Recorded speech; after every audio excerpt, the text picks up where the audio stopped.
우리 교독하겠습니다. 그러므로 예수께서 이르시되 하나님의 나라가 무엇과 같을까? 내가 무엇으로 비교할까? 마치 사람이 자기 채소밭에 갖다 심은 겨자씨 한 알 같으니 자라 나무가 되어 공중의 새들이 그 가지에 깃들였느니라. 또 이르시되 내가 하나님의 나라를 무엇으로 비교할까? 마치 여자가 가루 서말 속에 갖다 넣어 전부 부풀게 한 누룩과 같으니라 하셨더라. 아멘. 우리 함께 옆에 교우님들과 우리 사랑해서 나누겠습니다. 사랑합니다. 우리 하트 합시다. 하트. 하트 사랑합니다. 여러분 사랑합니다. 여러분 혹시 우리 성도님들 중에 청와대에 가보신 분 계십니까? 혹시 청와대 개방되어서 여기 관광객들 많이 가지 않습니까? 청와대에 가보신 분 안 계셔요? 우리 주집사님만 가시 보셨네요. 저는 아직 청와대를 못 갔습니다. 우리 청와대를 갔다 오면 좀 청와대 대통령이 사는 곳이 어떤 곳인지 좀 알게 될 겁니다. 하나님 나라도 이와 마찬가지가 아닐까 생각이 돼요. 하나님 나라에서 오신 분만이 하나님 나라를 좀 바르게 아시지, 그렇지 않으면 하나님 나라가 어떤 곳인지 우리는 잘 모를 거예요. 어릴 때, 지금도 이제 그런 분들이 많이 계십니다만은 간증을 하는 것 중에 하나님 나라를 갔더니 하나님 나라가 각자의 집이 있는 거예요. 누구는 금으로 된 집에 살고, 누구는 은으로 된 집에 살고, 누구는 집이 없어서 막 떠돌아다닌다라는 간증을 하는 것을 보게 됩니다. 그런데 성경을 보면 천국은 마치 보화와 같다라고 말씀을 하시지만, 너희가 충성하면 천국에서 금집을 줄 것이다, 은집을 줄 것이다, 또는 다이아몬드 집을 줄 것이다 라고 말씀하시지 않습니다. 오늘 예수님께서 하나님 나라에서 오신 오직 예수님만이 하나님 나라를 가르쳐 주시는데, 오늘 두 가지 비유를 통하여서 우리에게 말씀해 주십니다. 먼저는 겨자씨 비유죠. 예수님께서 하나님의 나라가 무엇과 같을까 고민하시는 거예요. 내가 무엇으로 비교를 해주면 하나님 나라를 보지 못하는 이 땅의 많은 사람들이, 이 무리들이 하나님 나라를 바르게 좀 인식할 수 있을까, 이해할 수 있을까? 그리고 첫 번째로 말씀하시기를, 마치 사람이 자기 채소밭에 갖다 심은 겨자씨 하나를 같으니 자라 나무가 되어 공중의 새들이 그 가지에 깃들였다라고 말씀을 해주십니다. 겨자씨 하나를 가져다 심은 것과 같다라는 거예요. 한 알과 같다라는 거예요. 여러분, 겨자씨 한 알은 우리가 잘 아는 들깨 가루이, 들깨 이 씨앗과 좀 비슷합니다. 그만큼 작아요. 그러니까 이 대단히 작은 씨앗이지만 그 안에는 생명이 있다는 거예요. 그래서 이 작은 씨앗이지만 갖다 심음으로 인하여서 이 씨앗에서 생명이 나고 자라나서 채소밭을 덮을 뿐만 아니라 새들이 그 나뭇가지에 깃들였다라고 성경은 말씀해 주고 있습니다. 이때 새들이 깃들인다는 것은 단순하게 새들이 와서 안식을 갖는다라는 표현이 아니고, 구약 성경에서 랍비들, 그러니까 구약의 학자들이, 랍비들이 쓰는 수거입니다. 열방이 여호와 하나님께 돌아와서 안식을 얻을 것이다 라는 말씀을 새들이라고 표현을 합니다. 그러니까 오늘 말씀을 다시 한번 읽어보시면, 마치 사람이 자기 채소밭에 갖다 심은 겨자씨 하나를 같으니 자라나서 나무가 되어 열방이 모두 다 하나님 안으로 돌아와서 안식을 얻는 것, 그것이 바로 하나님의 나라이다 라고 말씀해 주고 계시는 거예요. 오늘 복음 여름을 물들이다 이제 두 번째 내용은 하나님 나라의 비유인데, 여러분, 하나님 나라는 겨자씨와 같은 작은 것으로 시작하지만 결국은 점진적으로 커지고 넓어져서 새들이 깃들 만큼, 모든 열방이 돌아올 만큼 그 지경이 커진다라고 성경은 말씀해 주고 있는 거예요. 이것을 우리는 예수님의 사역을 통해서 잘 이해할 수 있죠. 예수님께서 12 제자들과 함께 공생애를 시작합니다. 그러니까 예수님을 포함해서 전부 13명밖에 되지 않아요. 공생애를 시작하고 무리들이 따라오기 시작합니다. 많은 무리들이 모여듭니다. 그런데 예수님께서 십자가에서 달려 돌아가시자 그 무리들이 모두 다 뿔뿔이 흩어집니다. 그리고 다시 부활하신 후에 제자부터 또 돌아옵니다. 십자가의 은혜를 알게 되고 부활의 능력을 알지만 로마의 핍박 앞에서 막 사라집니다. 그래서 그 씨앗에서 자란 나무가 생명을 잃어가는 것 같은데, 역사적으로 300년이 넘자 로마가 기독교를 공식 종교로 인정을 하고 국교로 선포하면서 지금까지 오게 되는 것이죠. 여러분, 그래서 지금은 전 세계 모든 사람들이 예수님이 그리스도이심을, 예수 그리스도이심을 모두가 알게 되었다는 거예요. 작은 씨앗에서 시작한, 그 겨자씨만한 작은 씨앗에서 시작한 하나님 나라의 통치가 점진적으로 그 지역이 넓어져서 온 세계가 모두 다 아는 큰 하나님의 나라를 이루었다라고 오늘 성경은 말씀해 주고 있는 것이죠. 그렇다면 우리의 삶을 복음으로 물들이기 위해서는, 우리는 그렇다면 겨자씨 비유에서 어떻게 살아가야 되는가이죠. 요한복음 12장 24절을 보시면, 내가 진실로 진실로 너희에게 이르노니 한 알의 밀이 땅에 떨어져 죽지 아니하면 한 알 그대로 있고 죽으면 많은 열매를 맺느니라. 한 알의 밀이 땅에 떨어져 죽지 아니하면 한 알 그대로 있지만 죽으면 많은 열매를 맺는다라고 성경은 말씀합니다. 그래서 우리가 하나님 나라의 통치, 복음으로 우리의 삶을 물들이기 위해서는 우리의 생명을 하나님 앞에 내어놓을 수 있는, 희생할 수 있는 믿음을 가져야지만 우리의 믿음이 하나님의 통치 안에서 점차 그 지형이 넓어지게 되는 것이죠. 우리는 희생이라고 말을 하면 머리로는 그렇지라고 하지만, 희생이라는 단어 앞에 대단히 작아집니다. 나의 것을 또 무엇을 내놓아야 되는가? 내 것에서 또 어떤 것을 더 내놓아야지만 내가 희생하는 것인가라고 생각을 합니다. 그런데 저는 이 희생을 불편함이라고 말씀드리고 싶어요. 불편함. 예를 들어서 우리가 버스를 타고 갈 때 좀 건강한 육체를 가지면 어른들이 버스에 타면 우리가 자리에서 일어나서 그 자리를 양보합니다. 그 자리를 양보함으로 인하여서 목적지까지 가는 우리가 불편함을 갖게 돼요. 아무리 젊은 사람일지라도 목적지까지 가는 데는 서서 가다 보면 불편함이 있죠. 그런데 여러분, 다시 한번 생각을 해보시면, 하나님께서 두 발로 서서 갈 수 있는 그 건강을 주지 않았더라면, 아무리 젊은 사람일지라도 다리가 골절되어서 그 자리를 양보할 수 없었더라면 우리는 희생, 불편을 감수할 수 없는 거예요. 그래서 불편함을 감수한다, 감내낸다라는 것은, 내가 희생해낸다는 것은 내 것을 주는 것이 아니고 실제로는 하나님께서 내게 주신 그 은혜 가운데에서, 내 삶에 지금 충족해 있는 그 은혜 가운데서 함께 나누는 불편함을 말씀합니다. 금요일날 새벽기도가 끝나고 제가 잠깐 할 일이 있어서 예배당에 올라왔습니다. 컴퓨터를 켜고 좀 일을 하고 있는데, 우리 권사님들이 아마 날씨가 더우니까 새벽기도 끝나고 예배당을 청소하시려고 했나 봐요. 오늘 청소를 하고 계셨어요. 제가 열심히 컴퓨터 작업을 하고 있는데 권사님 한 분께서 아이고 허리야 그러시는 거예요. 그 소리가 귀에 들리는 거예요. 어떻게 하지? 아유, 우리 권사님들 또 허리가 아프셔서 참 고생하신다 하시면서 또 무엇이라고 막 하시면서 다 청소를 해요. 세 분이서 교회를 청소하는데 여러분, 참 어려운 일이죠. 희생하시는 거거든요. 자신의 시간을, 건강을. 이 무더운 여름 얼마나 많은 희생을 할까. 그런데 반면에 하나님께서 아이고 허리야 하지만 교회당을 청소할 수 있는 두 발을 주시고 건강을 주시고 예배당에 나올 수 있는 은혜 안에서 우리가 그 시간의 불편함을 감내해내는 것이죠. 이게 바로 희생이라는 거예요. 희생이라는 것은 그래서 내 것을 내어놓는 것이 아니고 하나님이 주신 은혜 가운데에서 내가 불편함을 감내해내는 것입니다. 그 불편함을 나눔으로 인하여서 서로가 서로에게 은혜가 되고 사랑을 나눌 수 있게 되는 것이죠. 뿐만 아니라 불편함을 감내해내면서 우리의 믿음의 지경이 넓어지는 것이죠. 점차 믿음의 지경이 넓어지는 거예요. 하나님의 통치를 받는다라는 것은, 복음으로 물들인다라는 것은 바로 우리의 믿음이 넓어져서 많은 사람들을 품으면서 내가 결국 불편할지라도 모든 것을 감내해내는, 예수님을 닮아가는 모습이야말로 진실로 복음에 물들어가는 우리 신앙의 바른 현 주소라는 겁니다. 두 번째, 예수님께서는 누룩 비유를 통해서 말씀해 주십니다. 또 이르시되 내가 하나님 나라를 무엇으로 비교할까? 다시 한번 고민하십니다. 하나님 나라를 어떻게 설명하면 더욱더 잘 알 수 있을까? 마치 여자가 가루 서말 속에 갖다 넣어 전부 부풀게 한 누룩과 같으니라 하셨더라. 한 여자가 가루 서말 속에, 그러니까 가루 한 마리 한 10kg 정도, 서말이니까는 한 30kg 정도 또 어떤 사람들은 24kg 정도로도 말을 합니다.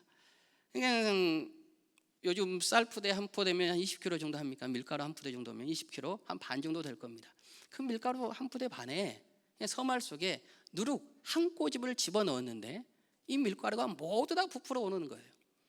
그러니까 주님께서는 겨자씨 비유와 누룩 비유를 통하여서 하나님 나라는 대단히 작은 것으로 시작하지만 그것이 점진적으로 지경이 넓어진다, 커진다라고 성경은 말씀해 주고 있는 것이에요. 특별히 누룩 비유는 겨자씨 비유보다 조금 더 우리 삶에 밀접하게 다가오는데, 여러분 우리는 빵 문화가 아니잖아요. 그러니까 누룩이 별로 크게 와닿지 않습니다만은 우리는 장 문화잖아요. 장 문화. 그래서 장 맛이 좋으면 그 집의 음식 맛이 좋다라고 해요. 장 맛이 좋은 집안일수록 음식의 솜씨가 좋고 그 장을 잘 쓰면 음식들이 맛깔나게 된단 말이에요. 근데 빵의 문화에서는 어떤 누룩을 쓰느냐에 따라서 그 빵 맛이 달라집니다. 그러니까 좋은 누룩, 발효된 누룩을 사용할수록 그 빵 맛이 좋아져서 그 빵이 소화도 잘 되고 참 그 집에 유명한 빵들이 되는 것이죠. 어떤 누룩, 어떤 장을 쓰느냐에 따라서 우리의 삶이 달라지는 거예요. 누룩이라는 것은 누룩을 통하여서 너의 하나님 나라의 통치를 받으면서 삶의 질이 변화된다라고 말씀해 주고 계시는 거예요. 그러니까 믿음 안에서 겨자씨 비유를 통하여서 점진적으로 하나님 나라는 넓어진다는 것과 함께 너희의 삶이 어제보다 오늘 더 평안해질 것이고 오늘보다 내일 더 평안해지고 또 내일보다 그 다음날 더욱더 하나님의 믿음의 지경이 넓어짐으로 인하여서 평안해질 것이다 라고 성경은 말씀해 주는 것이죠. 그러면 이제 우리는 누룩의 삶을 어떻게 살아가야 되는가? 고린도전서 5장 6절에서부터 8절을 보시면 너희가 자랑하는 것이 옳지 아니하도다. 적은 누룩이 온 덩어리에 퍼지는 것을 알지 못하느냐? 너희는 누룩 없는 자인데 새 덩어리가 되기 위하여 묵은 누룩을 내버리라. 우리의 유월절 양 곧 그리스도께서 희생되셨느니라. 이러므로 우리가 명절을 지키되 묵은 누룩으로도 말고 악하고 악의에 찬 누룩으로도 말고 누룩이 없이 오직 순전함과 진실함으로 떡으로 하자. 진실함의 떡으로 하자. 유대인은 유월절을 지키면서 그 무교병 안에 누룩을 넣지 않습니다. 그러니까 유대인들이 누렸던 하나님의 나라는 여러분 제한적이에요. 율법 안에서 하나님의 나라의 통치를 누린다는 것은 제한적이었다고요. 그런데 이제 새 누룩 대신 예수 그리스도를 통하여서 우리는 하나님의 통치를 받으면서 하나님 나라의 그 기쁨과 그 즐거움을 마음껏 가져다 쓸 수 있는 특권이 생긴 것이죠. 이게 구원받은 자들의 은혜이고 특권이라는 거예요. 여러분, 그래서 우리는 복음으로 물들일 때 하나님 나라의 무한한 은혜들을 마음껏 가져다 쓸 수 있게 되는 것입니다. 그런데 우리 삶 속에서 무엇이 있냐면 앳된 누룩, 율법과 같은 잘못된 누룩들, 안 좋은 누룩들이 우리 삶 속에 여전히 존재하고 있다는 거예요.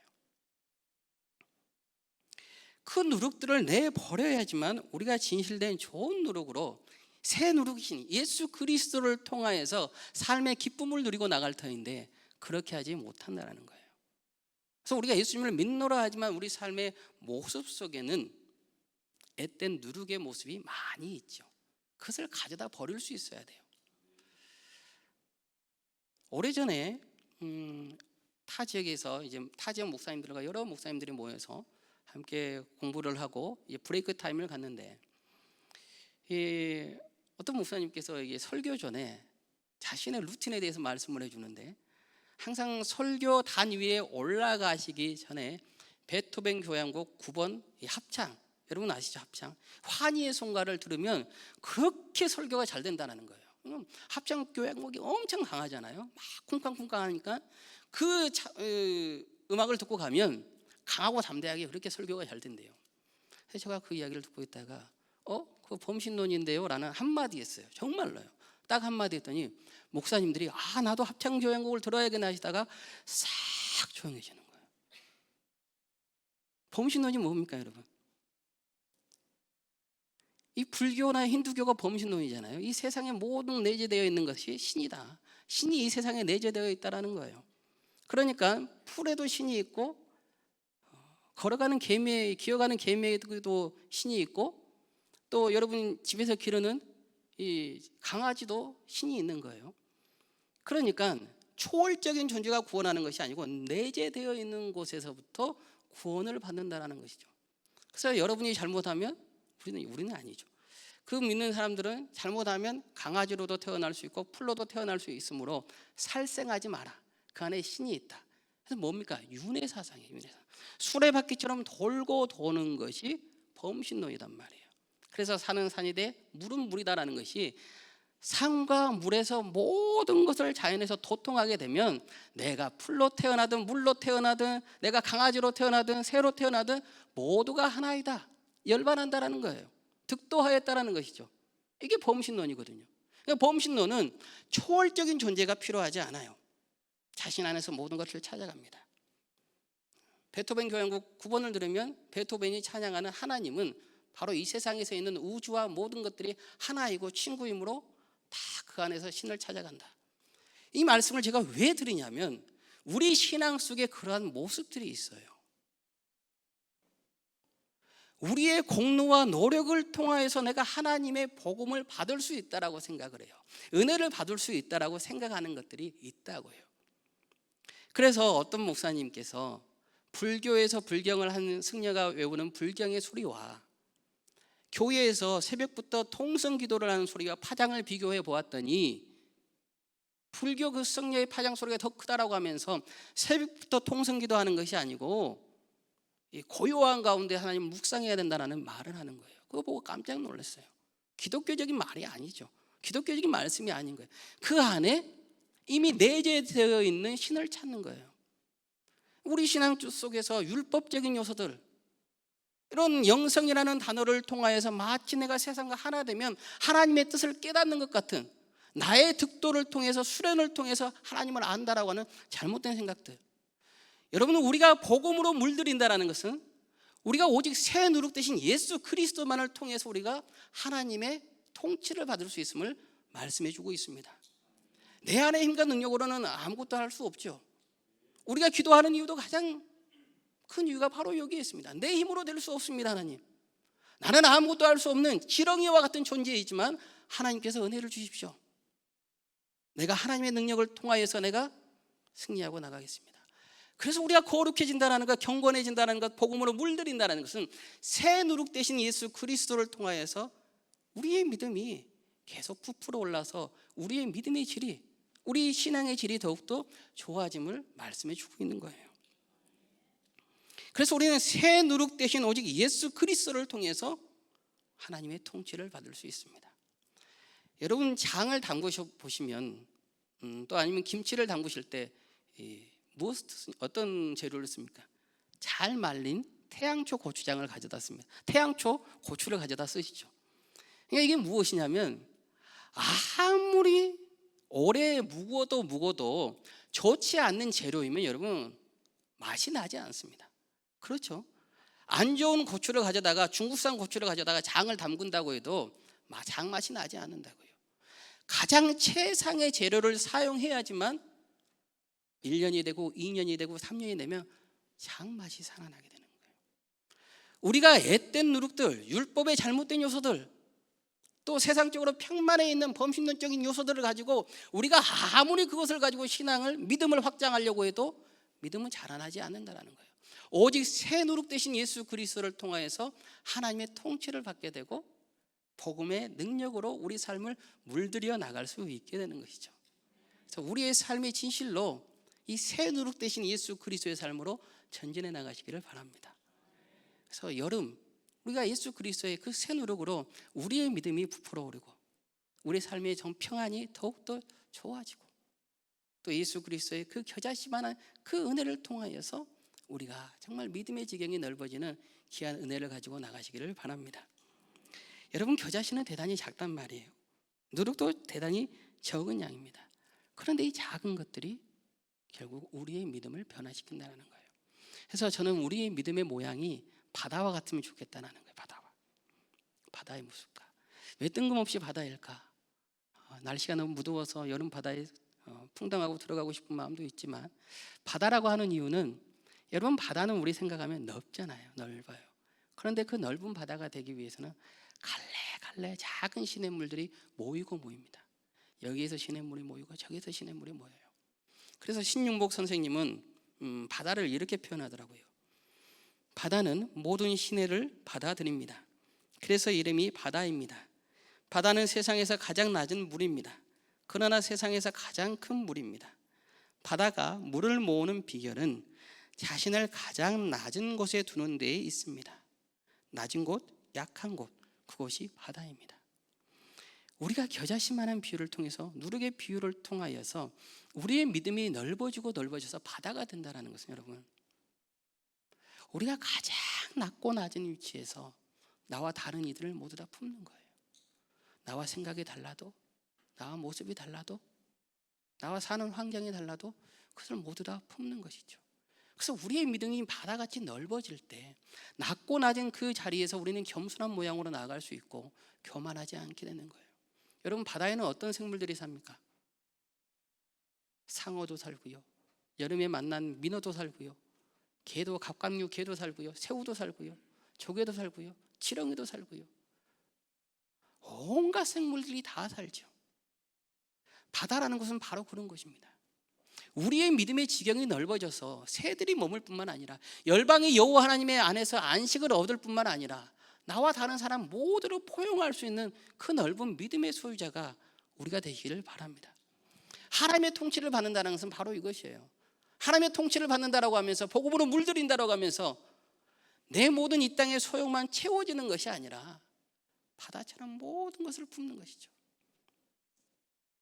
더러운 물이, 오염수가 때로는 내 마음 안에 들어올지라도 그것을 정화시킬 수 있는 마음, 나를 흉보고 나를 아프게 하고 나를 괴롭게 하는 사람이 있을지라도 그것을 모두 다 포용할 수 있는 마음, 그 낮고 낮은 자리에서 모두를 보듬어 안고 하나님을 향하여 그 믿음의 지경을 넓혀갈 수 있는 그 바다와 같은 믿음이야말로, 그 자세야말로 진실로 우리가 하나님의 통치를 받고 나가는 거룩한 모습이죠. 그런데 이런 모습을 가지고 나가기 위해서 우리가 주의해야 될 것이 있어요. 무엇이냐면 급하지 않아야 된다는 겁니다. 겨자씨가 자라나는데 시간이 필요하고요, 누룩이 이 서말 가루를 부풀어 오르게 하는데 시간이 필요합니다. 외국인들이 우리나라에 와서 가장 놀라는 것 세 가지를 손꼽아 보면, 첫 번째는 치안이라고 해요. 치안. 그러니까 카페에서 이 테이블 위에 노트북을 놔두고 가도, 지갑을 놔두고 가도 누가 가져가지 않는다라는 거예요. 이런 나라 처음 봤다라는 것이죠. 그게 우리나라의 치안에 깜짝 놀라게 되고요. 두 번째는 전국 어디를 가도 인터넷이 빠르고 공짜로 인터넷을 쓸 수 있다는 것에 놀란다는 겁니다. 세 번째는 자신들이 먹는 이 패스트푸드 햄버거보다 우리 한국의 음식, 국밥이 더 빨리 나온다는 거예요. 주문하자마자 바로 끓여서 나오잖아요. 그런데 거기서 한 번 더 놀란대요. 혀가 될 것 같은 그 뜨거운 음식을 한국 사람들은 순식간에 먹어버리고 가더라는 거예요. 그래서 이 사람들은 도대체 어떤 사람들인가, 이 나라는 어떤 나라인가 깜짝 놀란다는 거예요. 아주 빠르죠. 우리 믿음도 이와 마찬가지거든요. 그래서 우리 믿음은 하나님 나라의 통치를 받는다면 내게 어떤 은혜가 빨리 있어야 하지 않겠습니까? 내가 하나님의 복음의 능력으로 살아가는데, 물들여 가는데 내 안에서 복음의 능력이 좀 빨리 나타났으면 좋겠습니다라는 생각을 갖게 돼요. 그런데 그 안에서 우리가 가져야 될 마음의 자세는 천천히예요. 급하면 절대로 안 된다는 거예요. 그래서 믿음은 결코 급할 수 없는 것이죠. 왜냐하면 급하다 보면 앞에서 말씀드렸던 앳된 누룩들, 율법적인 요소가 나오고요, 내 힘으로 무엇인가를 해결하려고 하는, 예수 그리스도의 능력이 아니라 내 힘으로 해결하려고 하는 안 좋은 것들이 나타나기 때문이에요. 그래서 40일을 작정을 하고 금식 기도를 했는데 하나님 나라의 통치가 우리에게 오지 않은 것 같을 때 우리는 주님 왜 응답해 주시지 않았어요? 하나님 어떻게 이렇게 할 수 있습니까? 라고 기도합니다.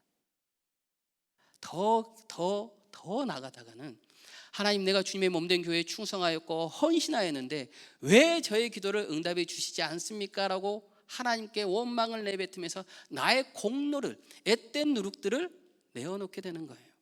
그래서 믿음 안에서는 급함이 아니라 천천히 모든 것들이 익어가는 하나님의 그 시간을 견디어낼 수 있는 은혜가 필요한 거예요. 복음에 물들이는 것은 여러분, 갑자기 하나님께서 물값을 끼얹는 게 아니다고요.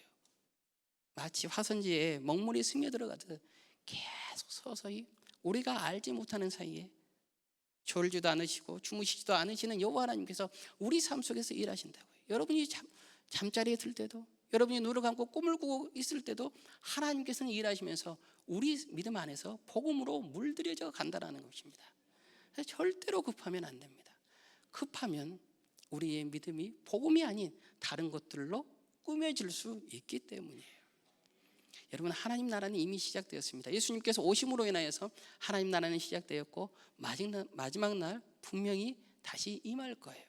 그 하나님의 약속을 믿는 것, 새 누룩 대신 예수 그리스도를 바라보는 것, 겨자씨만한 생명을 우리에게 내놓았던 그 예수님을 의지하는 것, 이것으로부터 우리는 하나님 나라의 통치를 받을 수 있고 복음의 능력으로 물들어갈 수 있을 줄로 믿습니다.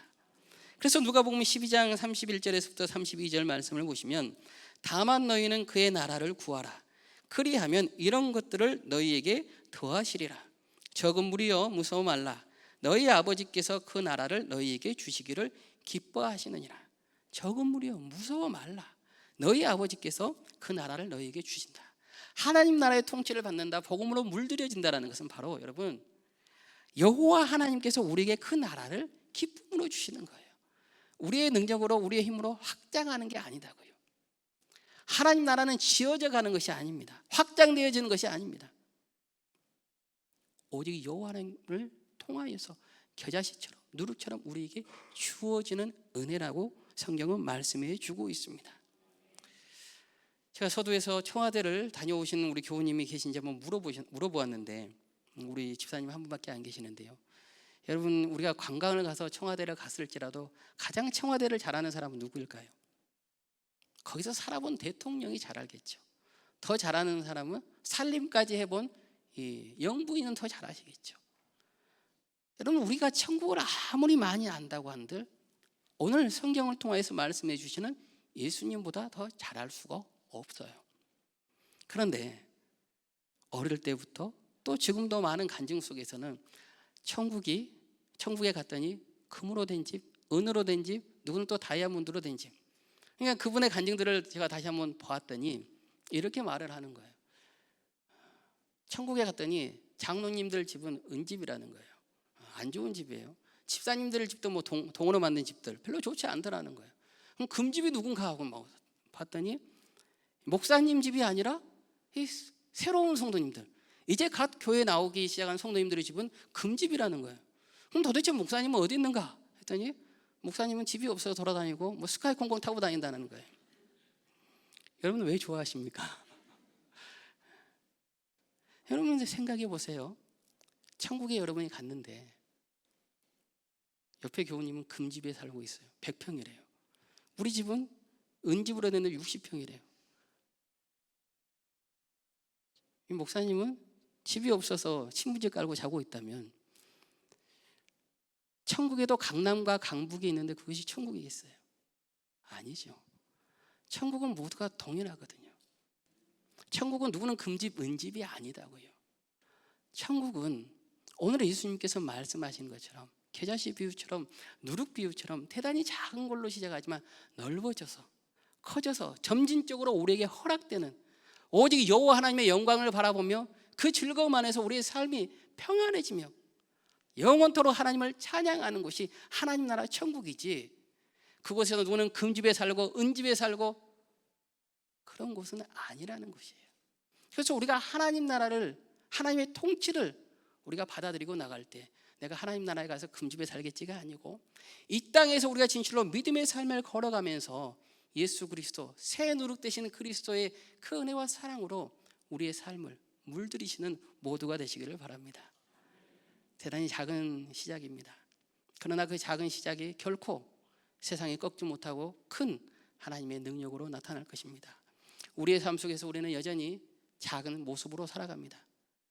거대한 세상 속에서 나의 삶은, 나의 모습은, 나의 능력은 너무나 작고 미련하고 부족한 것 같지만 우리가 하나님의 통치를 받으며 복음의 능력으로 물들어져 갈 때 새 누룩 되신 예수 그리스도의 이름으로 우리의 힘과 우리의 능력이 아니라 그 주 예수 그리스도의 은혜로서 우리의 삶의 지경이 넓어지고 우리의 삶의 질이 높아지며 오직 하나님을 찬양하는 기쁨으로 가득 찰 수 있을 줄로 믿습니다. 한 주간도 우리가 그 삶을 걸어가시고 무더운 여름 이 복음의 능력으로 물들여 가는 우리 귀하고 복된 무선중앙교회 성도님들이 되시기를 주님의 이름으로 축복하고 기도합니다.